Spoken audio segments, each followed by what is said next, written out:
अमेरिकी राष्ट्रपति Donald Trump ने हाल ही में ब्रिटिश अखबार द टेलीग्राफ को दिए इंटरव्यू में उत्तरी अमेरिकी और यूरोपीय देशों के गठबंधन नाटो को लेकर नाराजगी जताई थी।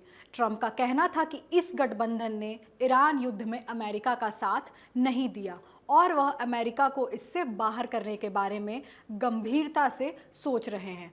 ऐसे में यह जानना अहम है कि आखिर यह नाटो क्या है। ट्रंप आखिर कब से और क्यों अमेरिका को इस गठबंधन से बाहर निकालना चाहते हैं? अमेरिका के नाटो से निकलने की पूरी प्रक्रिया क्या होगी? अगर अमेरिका इस गठबंधन को छोड़ देता है तो इसका असर क्या होगा? आइए जानते हैं। नमस्कार, मैं रिया दुबे और आप देख रहे हैं अमर उजाला। एक महीने पहले जब अमेरिका और इजराइल ने ईरान पर हमले शुरू किए तो यह आशंका जताई जा रही थी कि इस युद्ध के विश्व युद्ध बनने में देर नहीं लगेगी। माना जा रहा था कि अमेरिका और इजराइल पर अगर ईरान का पलटवार होता है तो अमेरिका के सहयोगी देश, खासकर नाटो और यूरोपीय संघ के देश उसकी मदद के लिए ज़रूर आगे आएंगे। हालांकि जहां पहला अनुमान कि ईरान पलटवार करेगा वाली बात सही साबित हुई, तो वहीं दूसरा अनुमान कि अमेरिका के सहयोगी मदद के लिए आगे आएंगे अब तक सही नहीं हो पाया। उल्टा अधिकतर सहयोगियों ने यह कहकर युद्ध में उतरने से इनकार कर दिया कि यह संघर्ष अमेरिका ने खुद शुरू किया है और वह इसमें नहीं कूदेंगे। सबसे पहले जानते हैं कि क्या है नाटो। नाटो यानी नॉर्थ अटलांटिक ट्रीटी ऑर्गेनाइजेशन। यह पश्चिमी देशों, यूरोप के कुछ देश और उत्तरी अमेरिका के देशों का एक प्रमुख सैन्य और राजनीतिक गठबंधन है। नाटो की स्थापना दूसरे विश्व युद्ध के बाद सन 1949 में हुई थी। अमेरिका की राजधानी वॉशिंगटन डीसी में शुरुआत में 12 देशों ने एक साथ जुटकर इस गठबंधन की स्थापना की थी। क्यों हुई नाटो की स्थापना? दूसरे विश्व युद्ध के बाद नाटो का गठन मुख्य रूप से यूरोप में सोवियत संघ, रूस के विस्तार को रोकने के लिए बनाया गया था। नाटो के पहले महासचिव लॉर्ड इस्मे के मुताबिक इस गठबंधन का मकसद रूस को बाहर रखना, अमेरिकियों को गठबंधन में रखना और युद्ध के बाद जर्मनी की बढ़ती ताकत को दबाकर रखना था। अभी कौन है नाटो के सदस्य? वर्तमान में नाटो में 32 सदस्य देश हैं। 1991 में सोवियत संघ के पतन के बाद पूर्वी यूरोप के कई देश इसमें शामिल हुए। इसके बाद 2023 में जब रूस की तरफ से यूक्रेन पर हमला किया गया तो दशकों तक तटस्थ रहे फिनलैंड अप्रैल 2023 और स्वीडन मार्च 2024 में इसके सदस्य बन गए। क्या है इस गठबंधन के काम करने का तरीका? नाटो का सबसे अहम सिद्धांत आर्टिकल 5 है, जो सामूहिक रक्षा की गारंटी देता है। इसका अर्थ है कि अगर किसी एक नाटो सदस्य पर सशस्त्र हमला होता है तो उसे गठबंधन के सभी सदस्यों पर हमला माना जाएगा। इसके जवाब में बाकी सदस्य देश सुरक्षा बहाल करने के लिए सैन्य बल के इस्तेमाल समेत वह हर कदम उठा सकते हैं जिसे वे ज़रूरी समझते हैं। नाटो की अपनी कोई स्थायी सेना नहीं है, लेकिन सदस्य देश अंतर्राष्ट्रीय संकटों के दौरान सामूहिक सैन्य कार्रवाई करते हैं और संयुक्त सैन्य अभ्यास करते हैं। सदस्य देशों के लिए यह अलिखित नियम भी है कि वे अपने सकल घरेलू उत्पाद जीडीपी का कम से कम 2% हिस्सा रक्षा पर खर्च करें। हालांकि अमेरिकी राष्ट्रपति डोनाल्ड ट्रंप ने हाल के सम्मेलनों में इस लक्ष्य को बढ़ाकर 3.5% से 5% तक बढ़ाने को लेकर दबाव बनाया, जिसके बाद अधिकतर देशों ने अपने योगदान को बढ़ाने पर सहमति भी जताई। इस बीच ट्रंप ने एक बार फिर नाटो के औचित्य पर सवाल उठा दिए हैं। पहले रूस यूक्रेन संघर्ष के दौरान और अब ईरान से युद्ध के समय ट्रंप ने अमेरिका के इस रक्षा समझौते से बाहर निकलने की सख्त चेतावनी दी है। उनका तर्क है कि यूरोपीय सहयोगी देश अपनी रक्षा पर पर्याप्त खर्च नहीं कर रहे और अमेरिका इसके खर्चों का एक बड़ा हिस्सा लगभग 15.8% उठाता है। ट्रंप कब से और क्यों इस गठबंधन से बाहर निकलना चाह रहे हैं?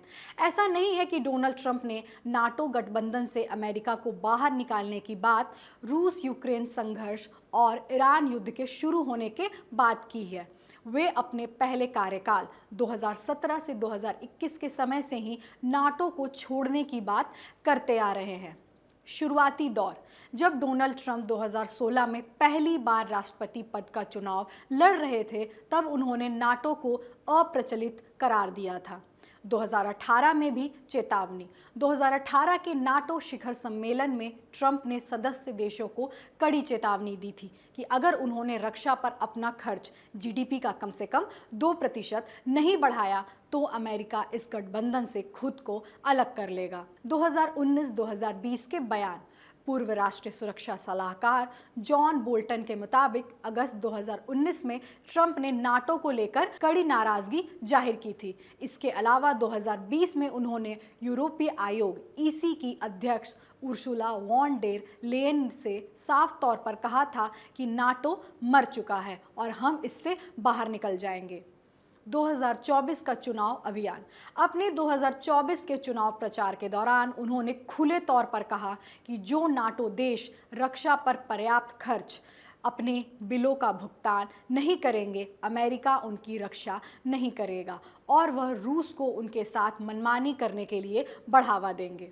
मौजूदा स्थिति: दूसरा कार्यकाल: अपने दूसरे कार्यकाल में भी ट्रंप नाटो के सख्त आलोचक बने हुए हैं। ईरान के खिलाफ अमेरिकी सैन्य कार्रवाई में सहयोगी देशों द्वारा समर्थन न देने के बाद ट्रंप ने नाटो को कागज का शेर कहा है। उन्होंने यह भी घोषणा की है कि अमेरिका का इस रक्षा समझौते से बाहर निकलना अब पुनर्विचार के दायरे में ही नहीं है।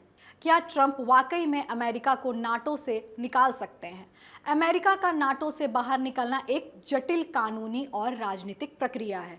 अमेरिकी राष्ट्रपति अपने मर्जी से एक तरफा फैसला लेकर इस गठबंधन से बाहर नहीं निकल सकते। दरअसल इसके लिए प्रशासन को संसद में विशेष बहुमत हासिल करना होगा। अगर यह संभव हो भी जाता है तो नाटो के ही एक कानून के तहत इसे अमेरिकी सुप्रीम कोर्ट में चुनौती दी जा सकती है और यह संवैधानिक मामला बन जाएगा।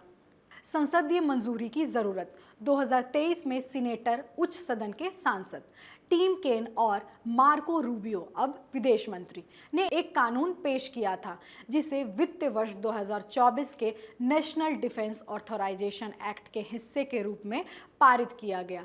इसे तत्कालीन राष्ट्रपति जो बाइडेन के हस्ताक्षर के बाद कानून के रूप में मान्यता मिल गई थी। इस कानून के स्पष्ट प्रावधानों के तहत नाटो से बाहर निकलने के किसी भी राष्ट्रपति के फैसले के लिए सीनेट में कम से कम 2/3 बहुमत की स्वीकृति या कांग्रेस, संसद के दोनों सदनों के एक विशेष अधिनियम की मंजूरी होना अनिवार्य है।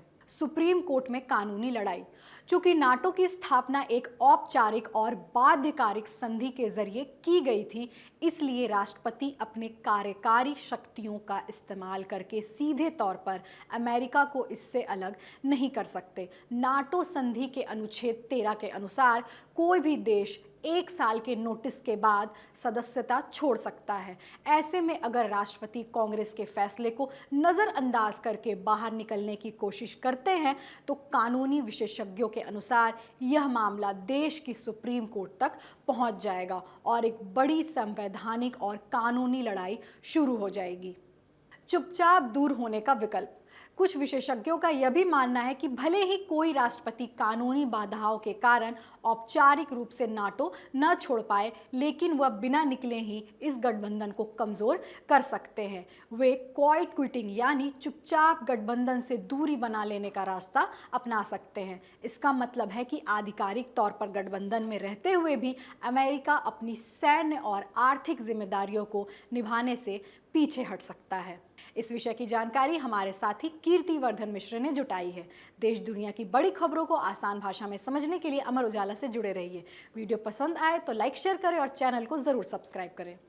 आपके राज्य की खबरें, आपके शहर की खबरें सबसे पहले जानने के लिए देखते रहें अमर उजाला। चैनल को सब्सक्राइब जरूर कर लें और पाएं हर अपडेट।